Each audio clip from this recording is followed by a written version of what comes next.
पर एक दिया घर की देहली पर प्रतिदिन कार्तिक के महीने में लगा दे।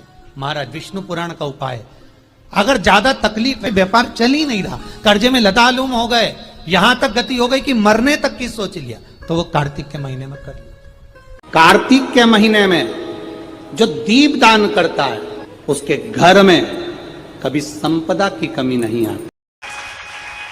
कार्तिक महीने में एक दिया अगर दीप लगा दिया जाता है, एक दिया बेलपत्री के नीचे, आंवले के नीचे या पीपल के नीचे लगा दिया जाता है, तो उसका भी भंडार अपार सुख दे जाता है। तो ये तो शिव महापुराण की कथा है, कोई साधारण है क्या?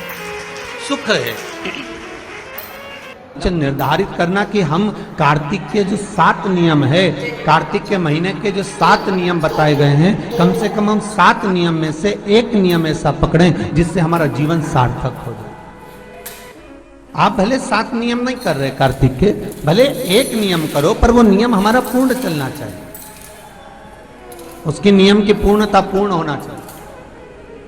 आपको कहा था कार्तिक के 7 नियम हैं, उसमें पहला दीपदान, दूसरा तुलसी पूजन, तीसरा भूमि पर शयन, चौथा शरीर पर तेल नहीं लगाना, पांचवा सुंदर दलहन की चीजों का त्याग करना, और छठा ब्रह्मचार्य व्रत का पालन करना, और सातवां अपने जीवन में कार्तिक के महीने में चाहे वाणी का संयम हो, चाहे भोजन का संयम हो, चाहे शब्दों का संयम हो, चाहे दृष्टि